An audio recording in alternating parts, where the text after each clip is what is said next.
Thank you for viewing this ASSP-sponsored webinar, Refocusing Safety, Building a Sustainable Safety Future. Thank you to Cority for presenting the webinar and providing this valuable information. While this webinar has been pre-recorded, our presenters will be available in the chat to answer your questions. Just a little housekeeping before we get started. We will make this webinar recording available on our website under free learning resources. Please look for our follow-up email with more information on this.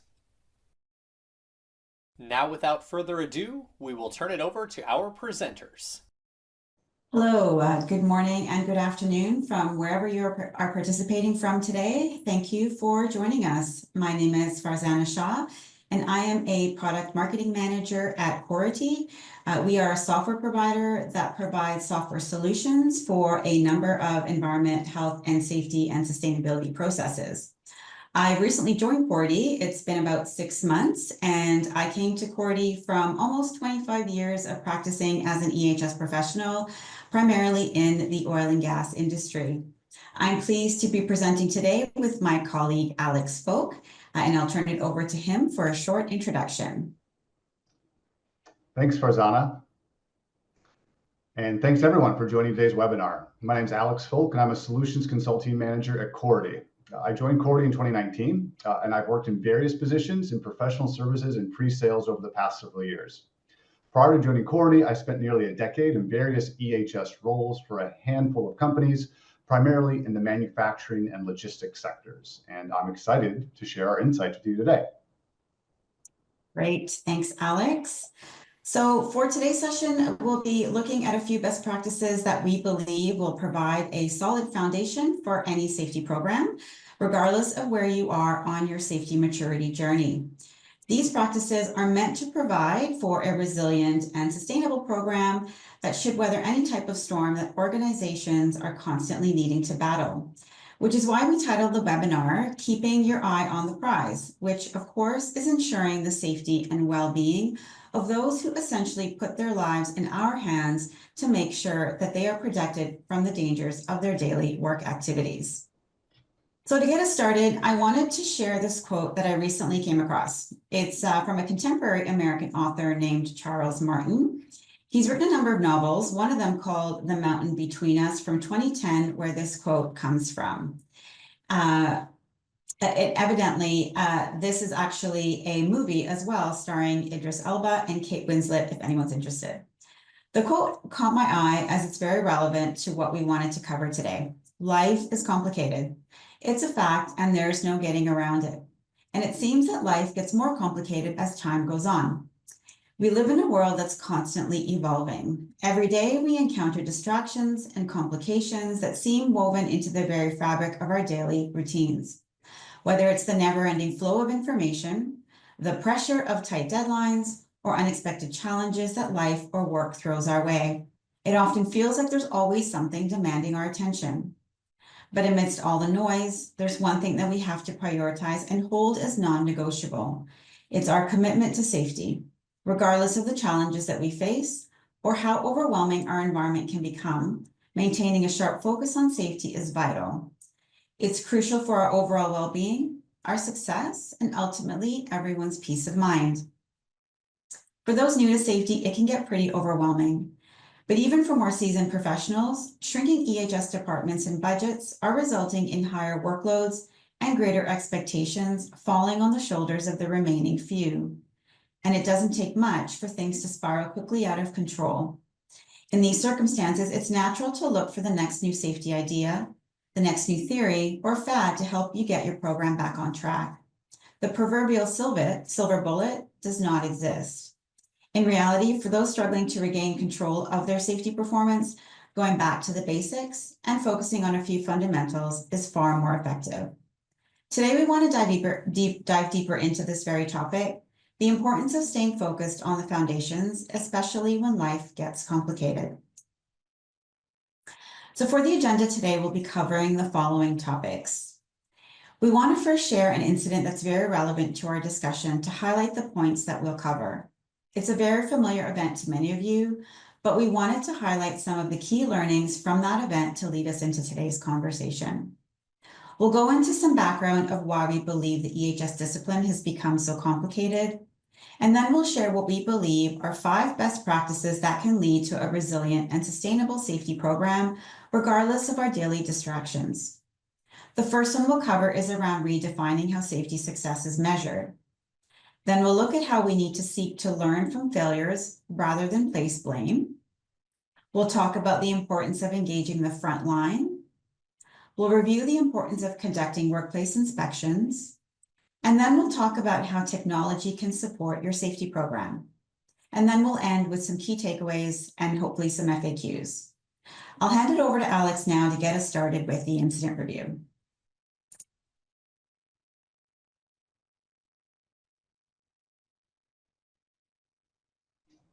Thanks, Farzana. Let's begin with a powerful and somber example of what happens when an organization loses focus. On March 23, 2005, the BP Texas City refinery experienced a catastrophic explosion. 15 workers lost their lives and more than 180 were injured. The explosion was triggered by the overfilling of a distillation tower, which caused a vapor cloud to form and ignite. But what caused that overfill? And why wasn't it caught in time? Investigators found deep-rooted systemic failures, outdated equipment, poor maintenance, and most significantly, a culture that had deprioritized process safety.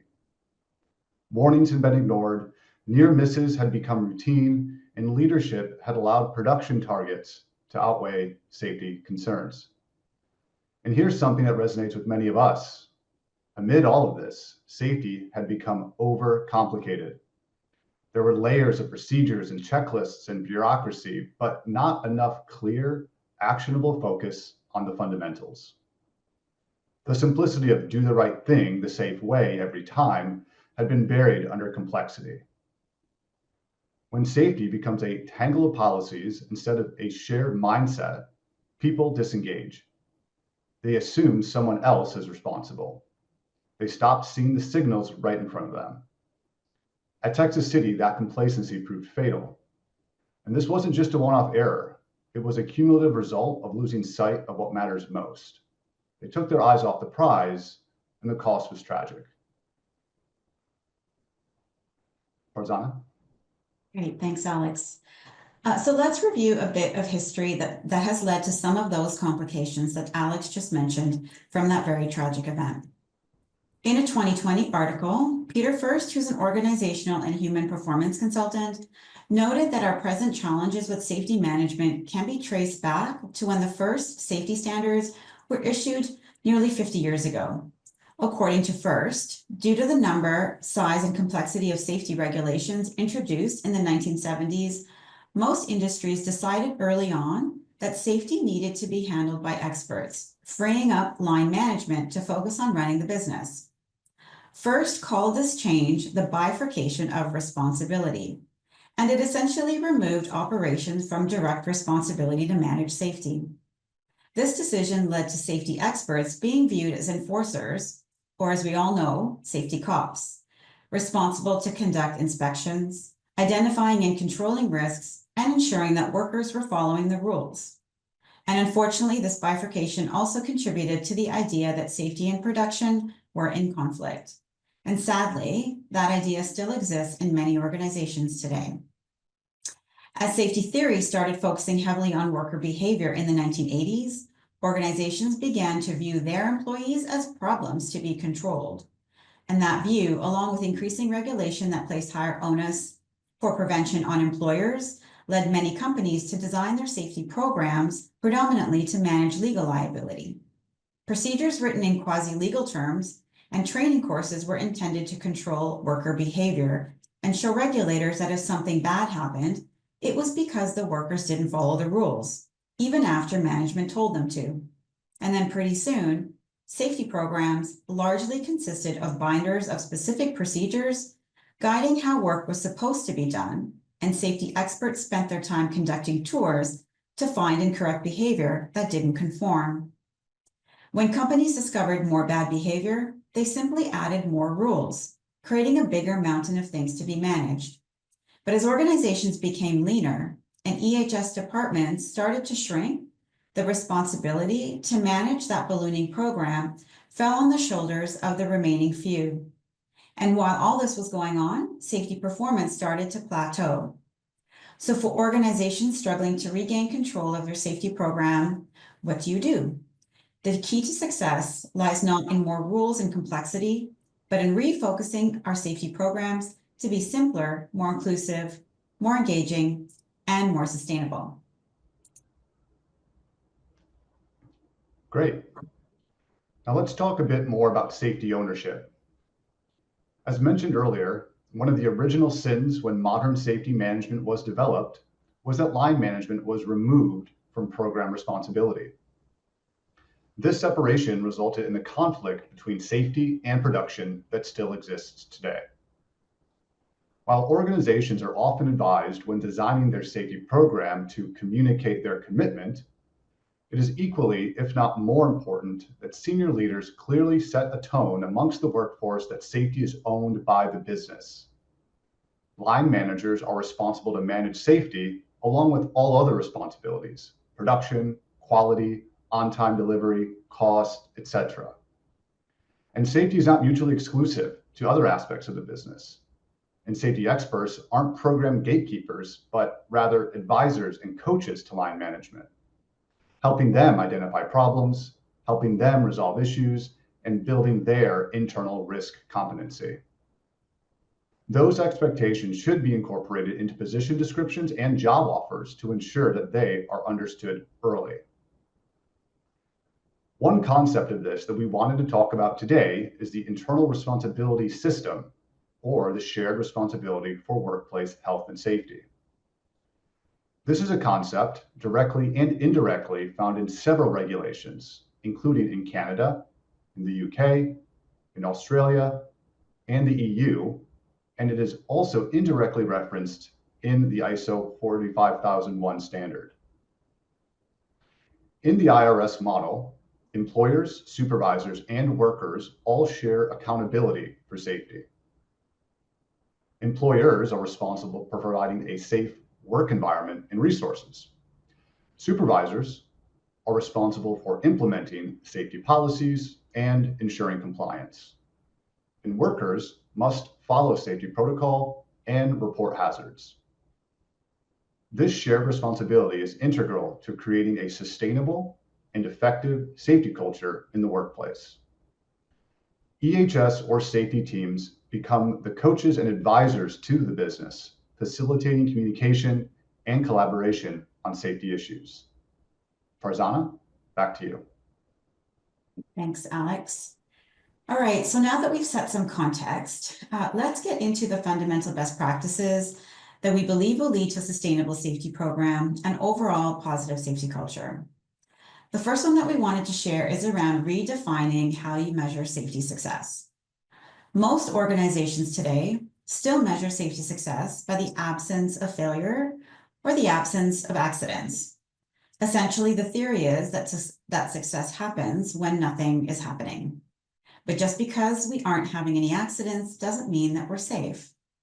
It's similar to assessing the safety of your driving only after you've arrived at your destination. Does the fact that you didn't crash mean that you were safe on the road? A key issue plaguing organizations is that they place far too much emphasis on injury rates as the absolute gauge of safety performance. But that approach is inherently flawed. If your business tells its employees that accidents must be avoided at all costs, then that's what you're going to get. No accidents. You'll post months of incident-free performance, all while latent risks reside within your processes, waiting for the right moment to strike. Problems swept under the rug for the purpose of achieving a target only serve to create a false sense of security. So we want to caution programs like Zero Harm, Target Zero, Aim Zero, Journey Zero. We're aware that these exist in many places, but just to give you a real-life example, in my previous organization of almost 16,000 employees, the leadership there made a conscious decision to retire the zero target campaigns. There was significant worry about how the employees would react, but with previous investments in proactive safety programs and leading indicators, there was a natural evolution of moving away from this philosophy. In the end, the employees, primarily our frontline workers, were thrilled with the change and were grateful to not have to feel that they carried the weight of the world with an impossible target. So as much as it's a daunting prospect, we're here to tell you that it can be done. But organizations looking to improve safety management must start by rethinking how they define safety success. And those organizations need to shift from focusing on avoiding all incidents to instead focusing on how to build capacity to manage the risks that contribute to those incidents. We all know that incident rates are lagging indicators. They're backward-looking measures that aren't directly influenceable. Leading indicators, on the other hand, are measures that we can control and directly affect our lagging metrics. By selecting the right leading indicators to measure our organizational capacity to manage risk and the strength of our defenses, we're more able to directly affect the things that allow incidents to occur. For example, what issues contribute to your incidents that you need to focus on proactively? These might include the percent of safety training completed, the number of safety observations conducted, number of equipment inspections completed, the number of days to close corrective actions, or one that has one of the greatest impacts might be to track your high-risk near misses, or the events that have the highest potential for a serious injury or fatality, or SIF. We'll be going into more detail on SIF as a leading indicator in the next section. We want to point out though, that there's nothing wrong with tracking incident rates, and we recognize that it's still the global benchmark. As long as we acknowledge that it does not represent the overall safety performance of an organization. By selecting the right leading indicators to measure, we have a much better chance of acting early to address risk before it can contribute to incidents. And that's the true measure of safety. Back to Alex now, and he'll talk more about SIF as a leading indicator. Thanks, Farzana. Let's dive deeper into SIF, or serious injury and fatality, as a leading indicator.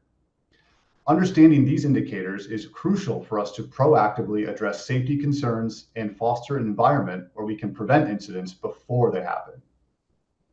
We know that there is already quite a lot of literature on SIF, but we wanted to reinforce the importance of it today and how you can practically apply it as a leading indicator.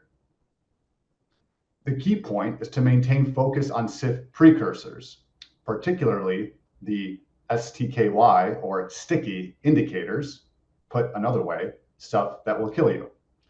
These precursors provide us with insights into potential risks and allow us to take the necessary action before a situation escalates. First, it's important for us to recognize that mistakes will happen. This is part of being human. Accepting this reality enables us to build a safety culture that thrives on learning and improvement rather than placing blame.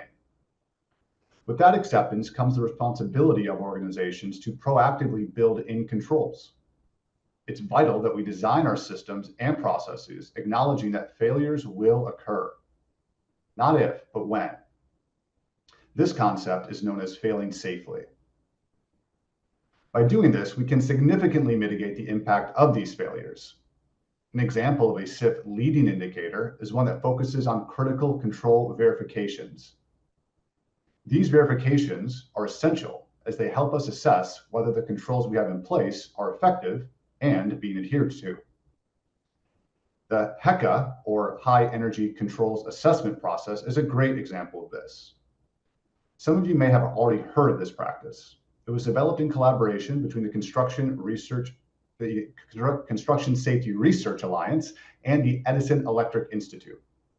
Essentially, it is a method of measuring performance by assessing the extent to which frontline employees are adequately protected against life-threatening hazards. It's a simple process where firstly, high hazards or sticky STKY hazards are identified using the energy wheel.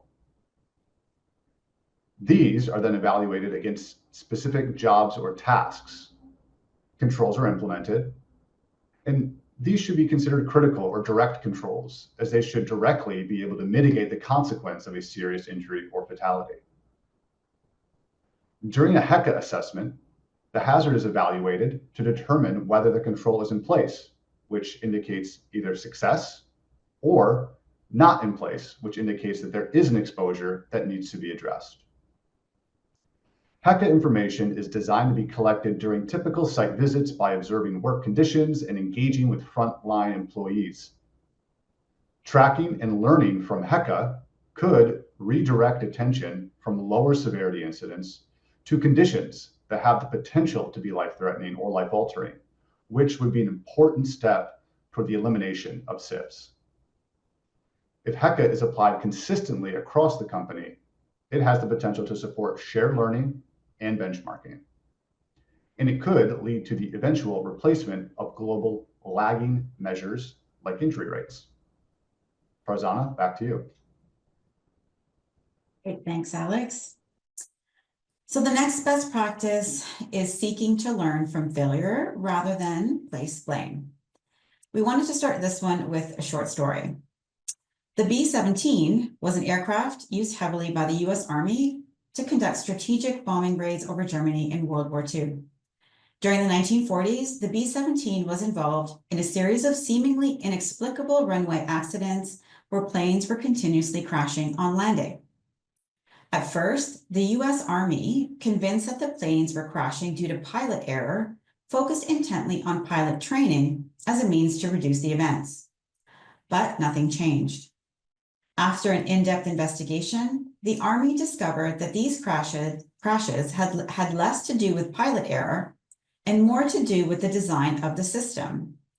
They found that the levers that control the aircraft's landing gear were not only the exact shape as the levers controlling the wing flaps, but they were also positioned side by side on the instrumentation panel. And when attempting a difficult landing, pilots were inadvertently pulling the wrong lever. They were retracting the wheels instead of the wing flaps, and that was causing the planes to crash. Following the investigation, the Army redesigned the levers to look and feel completely different from each other and placed them in separate locations on the instrumentation panel. Unsurprisingly, the crashes no longer occurred.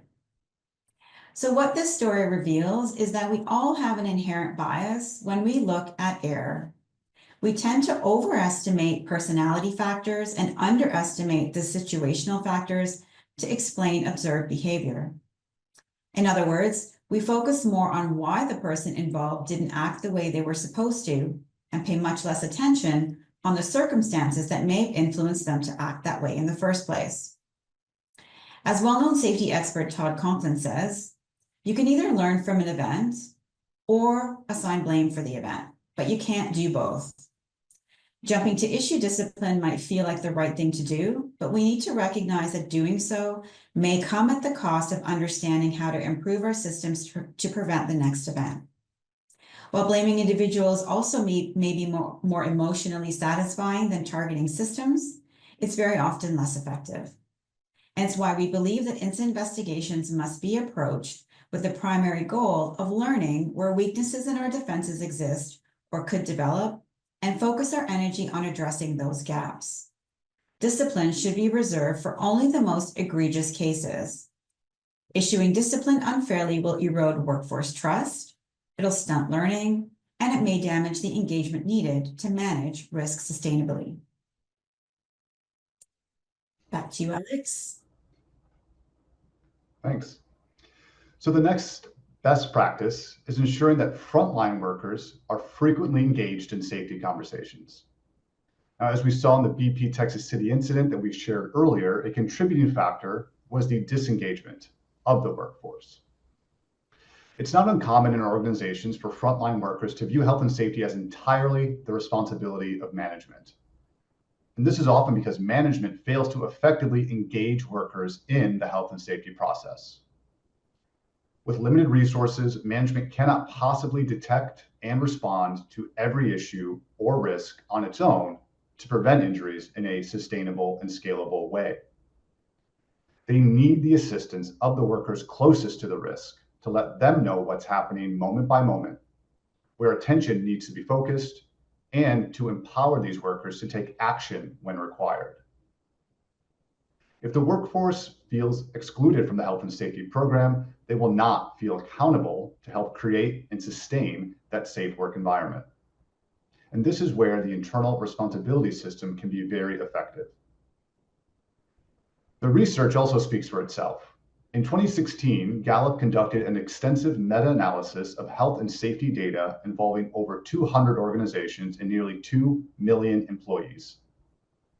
The study found that workplaces with the highest level of employee engagement experienced up to 70% fewer workplace injuries than those with lower frontline engagement. As stated by safety expert Todd Conklin, better safety performance starts with changing our view of workers from problems to be controlled to problem solvers. Employees at this sharp end of the stick, those interfacing with risk on a daily basis, have extensive knowledge of the hazards encountered during their work and how best to control them. It's therefore critical that employers find ways to allow these workers to not only report when critical defenses are lacking, but also to share their ideas and expertise to help build greater organizational knowledge on how to effectively address risk and keep people safe.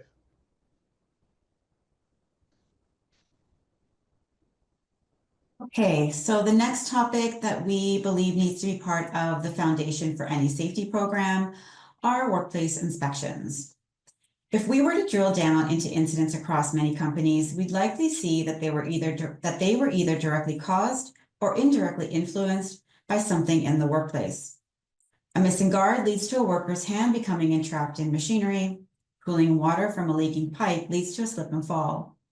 Damaged equipment causes a frustrated worker to pull too forcefully and results in a sprain. In most cases, the factors contributing to incidents are visible to us in plain sight, if only we take the time to look. And unfortunately, many organizations lose focus on the importance of workplace inspections as an effective means to address the immediate and underlying causes of incidents. But doing so would reduce the chances of injuries, keep incident rates under the regulator's radar, and ensure critical deficiencies are fixed long before an inspector finds them and issues a citation. Inspections are also a perfect opportunity to engage the workforce in tangible actions that support the health and safety program. The HEKA process that we talked about earlier can be an opportunity for this engagement.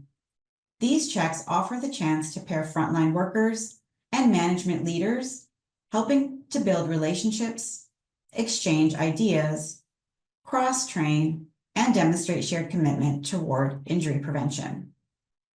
But it's best to start small. Work with a cross-functional team to divide your workplace into manageable sections to inspect and build a recurring schedule with individuals assigned to teams.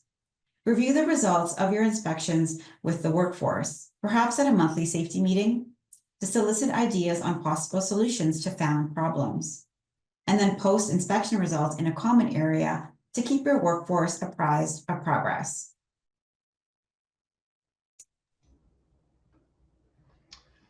As we continue talking about how to refocus our safety efforts, let's look at what it means to use technology in a way that supports, but does not replace, strong safety practices. It starts with inspections and hazard reporting. A mobile platform allows workers to report hazards and observations in real time, right where the work is happening. That kind of immediacy helps us catch and correct issues before they escalate. And with digital checklists, inspections become more consistent and more thorough, nothing important gets skipped, and the process becomes repeatable across teams and locations. But technology also plays a big role in boosting engagement. One of the barriers to participation has always been access, so we lower that barrier. QR codes and kiosks make it easy for anyone on site to report a concern or submit a near miss. Add to that gamification, like safety leaderboards or recognition programs, and we start to shift the culture. People are more likely to take part when they see that their efforts are seen and appreciated. From there, it's about building momentum through continuous improvement. With AI and analytics, we can go beyond lagging indicators and start spotting patterns, areas with repeated issues, increases in near misses, or locations where training might be falling short. Instead of reacting, we start preventing. Dashboards turn this insight into action by making performance visible, and not just to leadership, but to everyone. And that visibility helps focus attention and drive accountability. Which leads us to the final point, transparency. Digital systems allow us to track every reported issue, assign follow-ups, and make sure nothing gets lost. Automated notifications remind responsible parties to act, while cloud-based platforms keep the whole team updated on progress. This kind of transparency builds trust. When workers see that their concerns are being addressed, they're more likely to speak up again. So in short, when used with intention, technology helps us refocus on the fundamentals, on people, and on creating a safety culture that's sustainable. So now we wanted to shift gears a bit. We've covered quite a lot of content, and we thought it might be helpful to review some common challenges and questions that you or your teams may be facing around some of the topics that we've covered. Alex and I are taking our collective experience and sharing them with you in the hopes that it can help in ensuring the sustainability of your own safety programs. So Alex, why don't you kick it off by asking the first question? Sure. All right, let's get into it. So Farzana, what if our organization has a blame-heavy culture? How do we start shifting to more of a learning organization? Yeah, so this one's a very common challenge, and I've seen this across many organizations trying to make that shift. But ultimately, I would say that it's the role of leadership just to begin to support the shift. The first thing that would have to happen is that they would need to openly acknowledge the current state and that there's an actual issue. Leaders have to acknowledge that a blame culture exists and that it's holding them back from better safety performance and an overall more positive and engaged workforce. You all can help them by using some of the concepts that we talked about today around accepting human error and failure. This can then lead to leadership communicating a new vision to make it clear that the new goal is to learn from our mistakes and not to punish them with discipline measures as the immediate reaction to failures. But those behaviors need to be modeled from the top, and leaders have to go first. They need to admit their own mistakes when they happen and openly reflect on what they learned.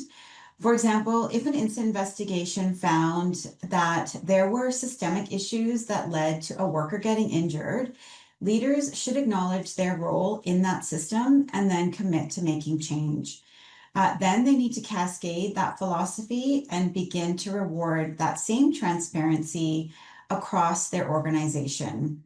Maybe they can publicly recognize people who share failures or near misses and create that safe space, that safe and supportive space to turn those into opportunities for discussion and learning, and making sure that those conversations only focus attention on the system rather than specific individuals.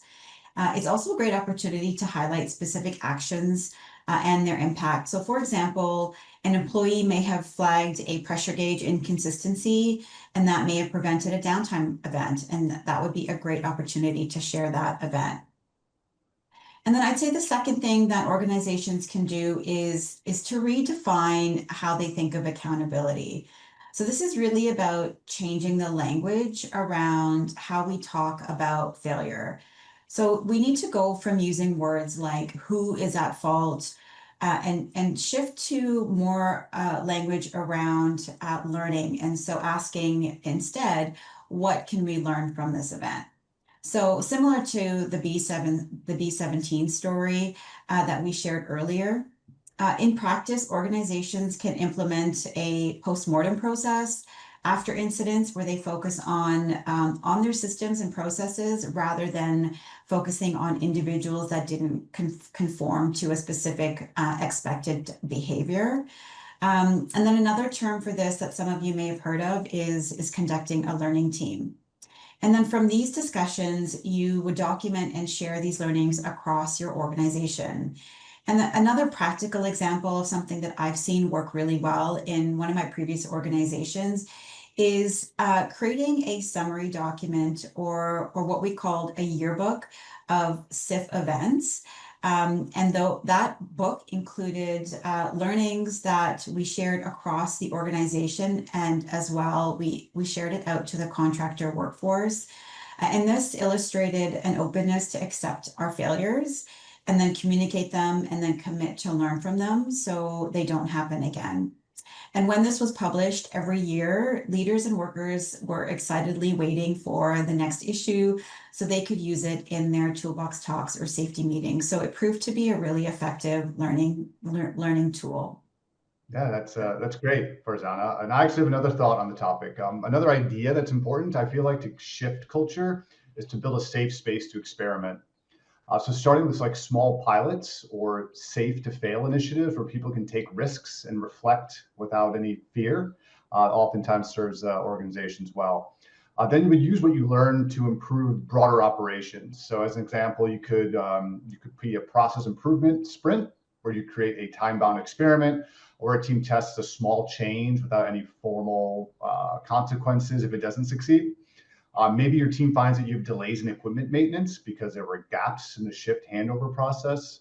And the team could test a new digital handover checklist, as an example, for a couple of weeks. And the goal is to see if it improves clarity and reduces missed tasks. So this experiment, as it were, would need to ensure that the scope is small and there are no penalties if it doesn't go as planned.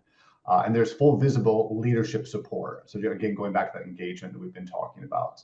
This builds engagement, allows workers to take ownership of their activities when this happens, and ultimately begins to empower employees once they start seeing improvements and feedback from learning. Yeah, that's really great. But we do need to remember that shifting culture takes time. We have to think in years, not in months. But even small visible changes can start to build momentum, and it will definitely build more trust within your workforce. Okay, so my turn to ask a question, and the next one's for you, Alex. Right. Our frontline workers are very busy. How do we engage them in our safety initiatives without just giving them more to do?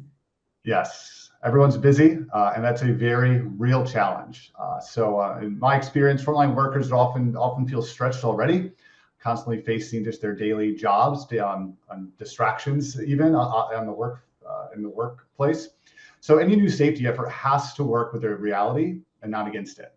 The key is to integrate safety into their workflow, into their work processes, and not to add to it. So a couple of practical strategies to consider would be to first make safety conversations part of the work, right, and not an add-on. So as an example, turn formal meetings into what I'm calling micro huddles, so 2 to 5 minutes at the start or the end of the shift, and try to embed safety into those meetings. So it's something that already exists, right? Such as during task planning, pre-task briefs, before you start a job, making sure that safety is part of that conversation. And build in the question, what could go wrong here? And then focus the conversation on the controls to ensure what things go wrong, right? Something that leadership can do is to focus on listening and not telling. So ensuring that workers feel heard by asking simple questions like, what's the most annoying or the most risky part of your job? Or what's one thing that could change? What's one thing we could change to make something go be safer, as an example? And then again, and here's the key, it's actually following through and addressing what your employees share. So if they see their input and they see that their input leads to change, they'll definitely stay more engaged. And again, the common theme here is it builds trust and it shows that their effort isn't wasted and likely encourages them to participate in the future. All right, back to you, Farzana. So the next question has been a long-standing challenge. Inspections. So inspections sometimes feel like check the box exercises. How do we make them more meaningful? Yeah, we've all experienced this. I'm sure everyone on the call today has seen some form of this. And we all know that when safety inspections become that box checking exercise, we lose credibility, we lose engagement, and we lose the value and the impact of the exercise. So I think to make them more meaningful, the key is to shift from making them feel like it's a compliance-focused activity and shifting to more of a curiosity and continuous improvement exercise. It may mean that it'll take a small investment on the part of your organization to adjust your process, but the payoff could definitely be worth it. Your inspections could be updated to reframe the purpose when you're introducing your inspection to your workers, and you would go from a mindset or language around we're checking for violations to more around we want to learn where our systems and habits may let us down and potentially cause an incident. It's a subtle change, but it's quite powerful, and it will encourage collaboration, not defensiveness, and the quality of your inspections will very likely improve. And also, like we covered in the presentation earlier, directly involve them in your frontline workers in your inspections. Maybe invite an operator to co-lead an inspection with you, or let them guide you through their area. And then you ask them some very open-ended questions, outside of a pen and paper in your hand. Just have a conversation and ask them questions like, if something were to go wrong here, what would it be? What could go wrong? Or what do you worry about when working on this particular piece of equipment? Or what makes this procedure really hard to follow? What's not working well in this document? Or maybe something very specific around when was the last time this alarm went off, and how did people respond? Open-ended questions always encourage a conversation, and it's probably the best way to learn from the reality of what's going on in your workplace. And then also on your inspection form or on your observation form, create a section around a way to collect those insights and suggestions. So rather than having a fully checkboxed form, having some white space to have to document those conversations that you had, and then track those recurring themes to feed into your continuous improvement efforts. And then I'd say another idea to think about is maybe rotate your perspective. So every now and again, bring in someone from another department or shift to join an inspection. They'll see things with fresh eyes and spark new thinking. So keeping things dynamic in your inspection activities or your observation activities, keep people engaged and continue to get them more excited about their own work and provide really interesting and insightful feedback. But then the thing to remember though is don't forget to recognize all the good things that are happening. Recognize improvements that are being made, not just the negative and not just the gaps. Use your inspection activities to highlight what's working well and where the team has actually solved a problem creatively. And then if it makes sense in your organization, collect these success stories and then share them across your teams. And maybe it's something that other teams and other shifts can learn from. And that's just a great way to keep things dynamic and workers engaged. Okay, so we'll move on to the next question. So Alex, how does technology really help? Isn't safety still about people at the end of the day? So yes, I would say safety is always about people at the end of the day. But here's the thing, the right technology doesn't replace people. It just amplifies them. So put another way, it helps people do what they do best. And remove some of the burdens that slow them down. So think of technology not as a replacement, but again, as that enabler. So in that point, consider how technology can add real value to your safety programs without losing that human element. So first, it makes it easier for people to speak up. So when workers can snap a photo, record a voice note, or flag a hazard with one click, right there from their mobile device, it lowers the barrier to reporting, making it easier. There's no paperwork, there's less fear, and that leads to higher engagement and more eyes on potential risks. And that's really, I think, a lot of what we've talked about today is focusing risks and bringing those risks up to the surface so they're visible. And again, speaking of visibility, turn data into visible data. So dashboards and analytics help us make patterns visible, like recurring near misses, equipment failure trends, or even high risk shifts. And this gives leaders the ability to act before something goes wrong. So it's about moving from, again, reactive to proactive. Technology can also close the feedback loop faster. So let's be honest, one reason that workers stop reporting is because they feel like nothing ever happens. So with technology, we can fix that.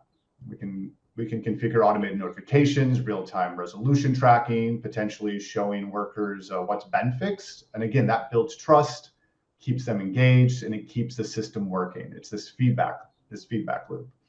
And another really important benefit is that technology can reduce administrative work, so people can actually focus on safety. So whether you're a frontline supervisor, an EHS manager, a director of EHS, you have your job to do, and your job isn't necessarily admin work.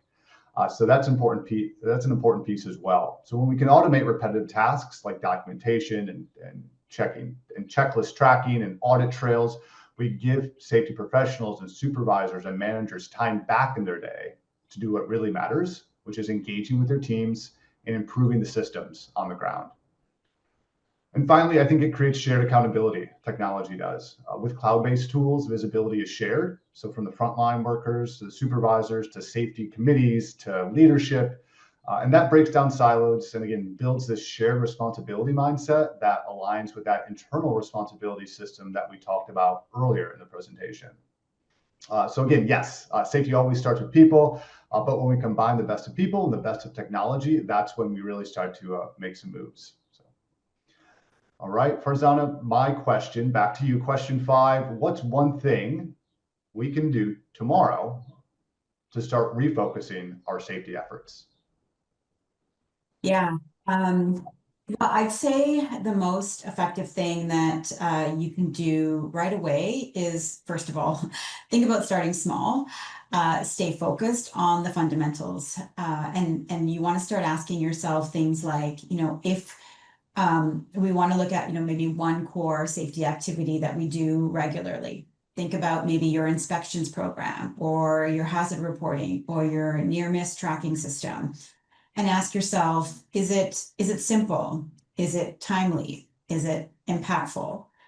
And if the answer is no to some of those things, then maybe that's where you want to start. You want to simplify your existing programs, but again, pick one or two ones where you'd see the most impact. So as an example, let's say your inspections are still paper-based. That process may be slowing down issue resolution or allowing critical follow-ups to slip through the cracks. Refocusing those efforts means asking yourself, how can we remove some of that friction from this process? Maybe should we think about digitizing it? Is there a way to automate the follow-ups? How do we just simply make it easier for our frontline teams to engage with the information that we need them to? And refocusing doesn't mean that you need to, roll out a massive new initiative overnight. There's no silver bullet. And really, I think one thing that we just want to continue to reinforce today is that the most sustainable changes often come from improving your fundamental processes, and choose one high impact process and then do that consistently. Choose something that we know that will directly affect our frontline engagement and risk visibility, and then make it faster, make it more transparent and easier to act on. And then again, another thing to reinforce is bring your teams into the conversation. And you want to ask them, maybe it's through that learning team or a postmortem, ask them what's getting in the way of speaking up or asking quickly. Often you'll find that the answer isn't a new policy or a program. It's really most likely going to be around the fact that our systems are complex.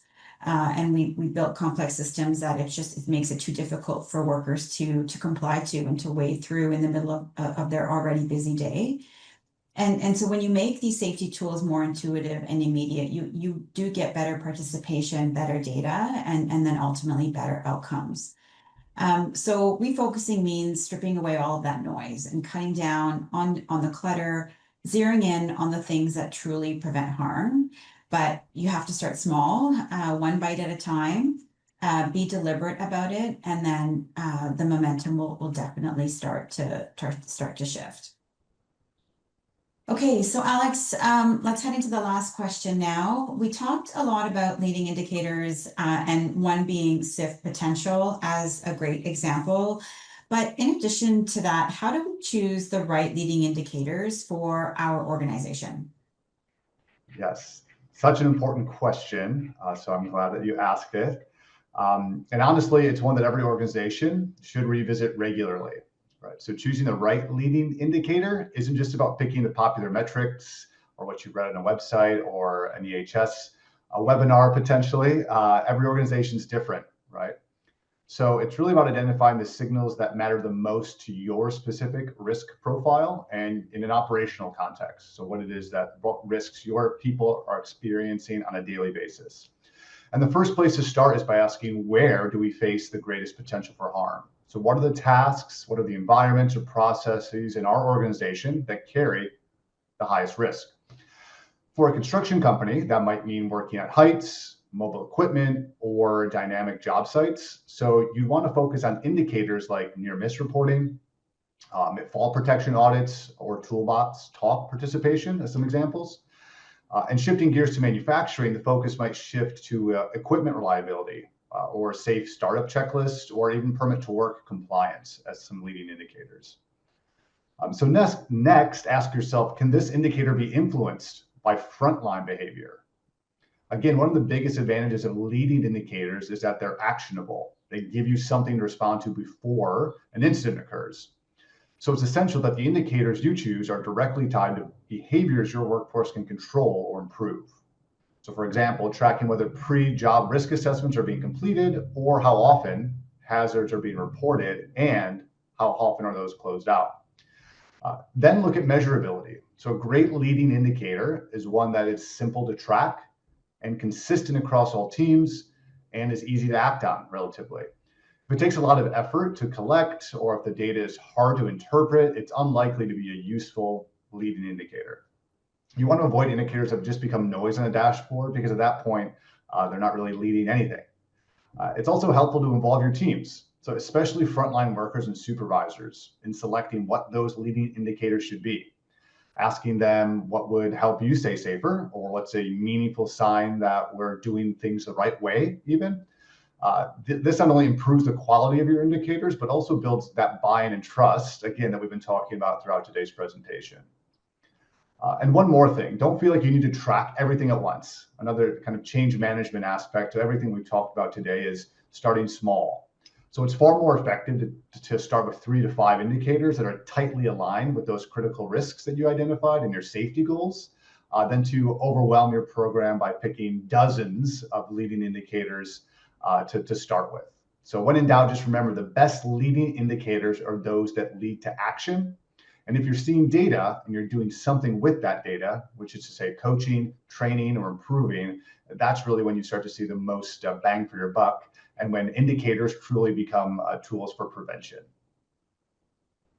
And so to wrap up, this brings us to the end of the session. Thank you all for joining. We wanted to close by summarizing a few of the key takeaways. First, redefine safety success. Shift focus from leading to leading indicators and serious injury and fatality prevention, recognizing that low incident counts do not always mean a safe workplace. Seek to learn, not to blame. As Todd Conklin points out, you can either learn from an event or assign blame for that event, but you cannot do both. Next, frontline engagement is key to a strong safety culture. The best safety programs aren't dictated from the top. They're built with input from the workers who face risks daily. Next, inspections and audits, the backbone of proactive safety. Regular inspections and audits are crucial for identifying risks before they lead to incidents. And lastly, leveraging technology to drive continuous improvement. Remember, technology enhances but does not replace the fundamentals of safety, ensuring visibility, accountability, and engagement at all levels. Simplifying safety management requires your organization to take a back to basics approach. Instead of trying to find the next best thing to resolve all of your safety program challenges, it's best to start by refocusing on the basics. Developments in EHS technology are also making it easier to reimagine a better way to manage safety, making for a more data-driven, engaging, and effective way to keep your people safe and your business growing. Great, thanks, Alex. And thank you all for spending your time with us today. We hope you found this session helpful. Feel free to reach out to us if you'd like any further information on any of the topics that we covered today. Have a wonderful rest of your day. Great, thank you everyone. We appreciate you being here. Just as a quick reminder, we will make this webinar recording available on our website very shortly. Please look for our follow-up email with more information on this. Also, for those who have attended the webinar, you will receive your CEUs. You'll find this information in our follow-up email as well. Thanks again for joining us today, and we will see you next time.